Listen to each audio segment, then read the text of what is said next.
آج معاشرے میں وبا پھیلی ہوئی ہے، بیماریاں پھیلی ہوئی ہیں۔ قرآن پاک سے شفا لینے کے لیے بڑے بڑے لوگ قائل ہو جاتے ہیں، لیکن شفا لینے کے لیے کس کے پاس جاتے ہیں؟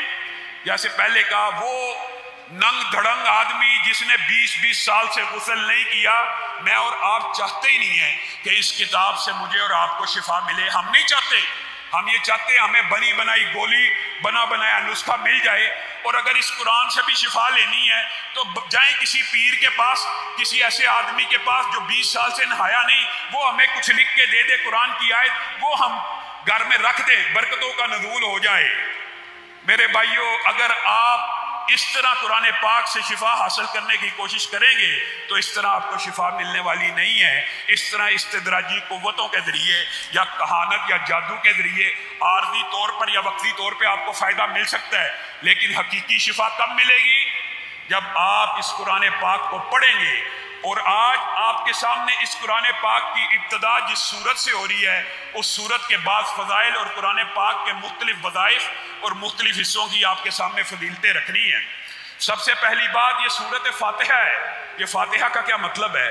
ایک مطلب اس کا کھولنے والا، ابتدا کرنے والا، بالکل قرآن پاک کی ابتدا میں ہے، اس لیے اس کو قرآن پاک کا دباچہ بھی کہا جاتا ہے، اس لیے اس کو سورت فاتحہ بھی کہا گیا، لیکن اس کا ایک نام نہیں ہے۔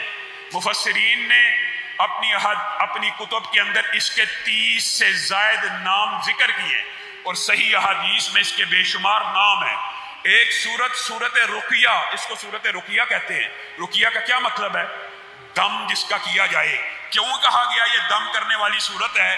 اس لیے کہ نبی کریم صلی اللہ علیہ وسلم کی احادیث اس بات کی طرف اشارہ کرتی ہیں کہ اس صورت میں دنیا کی جتنی مخلوقات ہیں ان کے زہر کا شافی اور کافی علاج موجود ہے۔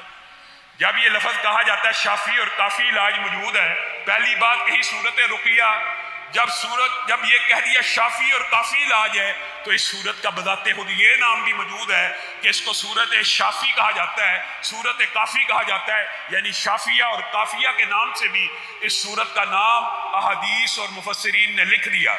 اور یہ بات میں اپنی طرف سے بھی نہیں کہہ رہا، حضرت ابو سعید خدری کی مشہور روایت آپ کے سامنے ہے۔ ایک جگہ کے ایک سردار کو بچھو نے بعض روایات میں سانپ نے کاٹ لیا، انہوں نے ان کی خاطرداری نہیں تھی کی، انہوں نے کہا دم کرنے والا کوئی ہے؟ کہا ہاں میں ہوں، میں دم کرنا جانتا ہوں۔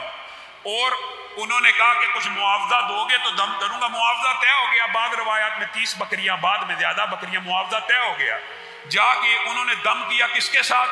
سورت فاتحہ کے ساتھ۔ 7ویں مرتبہ نیچے پہنچے اور بعض روایات میں بغیر تعداد کے آیا کہ سورت فاتحہ پڑھ پڑھ کے پھونکنے لگے، زہر کا اثر ختم ہونا شروع ہو گیا، وہ اچھا بھلا ٹھیک ہو گیا۔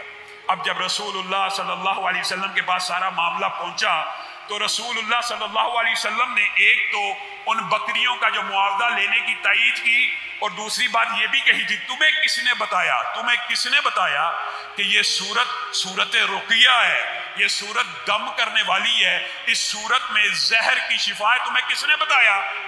بتائیے، ابھی تو رسول اللہ صلی اللہ علیہ وسلم نے صحابہ کو یہ بات نہیں تھی بتائی، لیکن صحابہ نے اپنے اجتہاد سے قرآن پاک کی ان آیتوں سے یہ سمجھا تھا وَنُنَزِّلُ مِنَ الْقُرْآنِ مَا هُوَ شِفَاءٌ وَرَحْمَةٌ لِّلْمُؤْمِنِينَ کہ اللہ تعالیٰ نے قرآن پاک کو مومنوں کے لیے شفا، اور قُلْ هُوَ لِلَّذِينَ آمَنُوا هُدًى وَشِفَاءٌ، اللہ تعالیٰ نے مومنین کے لیے اس کو شفا قرآن پاک میں کہا ہے۔